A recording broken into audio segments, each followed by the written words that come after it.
Now, how we implement tight encapsulation. Now, theoretically, I will explain. Actually, for this part, to implement a tight encapsulation uh, for a class, we have to use getters and setters. Actually, you have to make data members as private. This is an access specifier. Little later in this chapter, I will explain. There are actually four types of access specifiers: private, public, protected, and default. I will explain little later. Private, if you make any member, if you earmark any member with a private qualifier, suppose here age is there, age int age, if you make it as private, then what is the status? Only only the members of the class can access. Only members of the class can access. Outside members cannot access. So, to in order to implement right encapsulation for your class, what you have to do?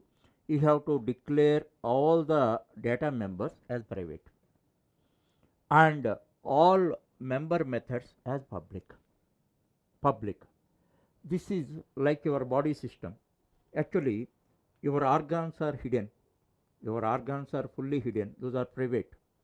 And one organ can access other organs. And the interfaces, actually, interfaces means your mouth, eyes, ears, skin, legs, hands. Those are like interfaces. Those are public interfaces.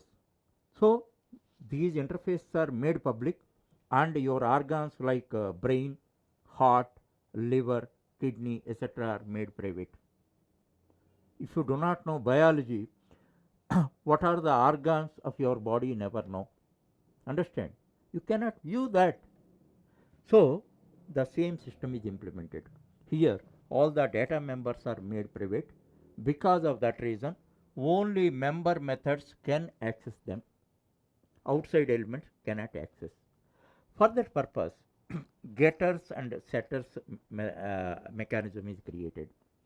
What are getters and setters? Actually, let us take, for example, one square class. In a square class, what is the instance variable we require? Side. Side. Actually, the side in this class, suppose this is the uh, square class. In this, side int side is made private. So, no outside elements can access it. How we can access it?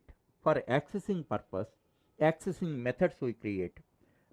One, that is set side and get side. Setting side is meant for initializing. Setting means input, getting means retrieve. Always you follow this convention. And name also, you see, set side. Suppose the variable name is age, set age. If it is average marks, set average marks. This is the convention you have to follow. Now, set side. Now you made it public. It does not return anything because it is meant for initializing the value. Void set side int side. This side is equal to side. Already this code I explained in the previous chapter. Now this is meant for initializing the value of the side. Okay. And how you retrieve? Okay, you are able to initialize the value. How you can retrieve? For this purpose, other method is created. Int get side. Get side is meant for retrieving the value from the side and returns it. So these are called getters and setters. Here one variable is there and two special methods you have created. You may get a doubt. Suppose there are 10 variables, 10 into 2, 10 into 2, 20 methods you have to create. Then you may terrify. The code will be so lengthy and all that. Even though if it is lengthy, safety is very important. That you must know. Actually, you have 10 rooms. You lock every room. You lock every room for the sake of safety. So if you don't lock, what happens? Safety is missing. Even though if it is a overhead, you lock every room and then go. Okay, in the same manner, safety of data is very important, and for that purpose, you have to take up these measures. So, for every private variable, for initialization sake, setter method, for retrieving sake, getter methods we have to define. By that, by that, you can maintain the safety of your data, and that means you can prevent outside elements to access the data directly. And one more thing is also there. Some inappropriate data should not be allowed to be initialized.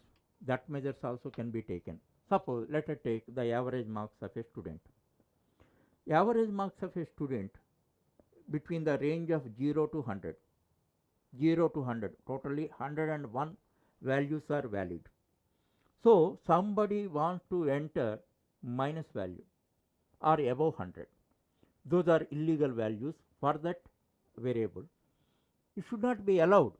If you want to uh, check the validity of data, that measures also you can take. That means the type of code you put, if data is valid, this is allowed. Data is not valid, an exception, means runtime error is thrown. That type of mechanism also we can create. By that, always our data is safe. Only valid and legal data is initialized. We can give only legal data to our variables. So, through tight encapsulation, we implement these features, and this is one of the uh, important features of object oriented designing. And in the next concept, I will explain how this is implemented through a simple program. And as I told you already, I will explain or demonstrate these concepts through simple programs, simple domains. By that, you can understand the real advantage of these concepts. But don't stop your learning, and you must extend it. Then, while you are developing big projects and all that, you can implement all these concepts in the real spirit, and then all these characteristics are incorporated in your project. Then it will become a real good project.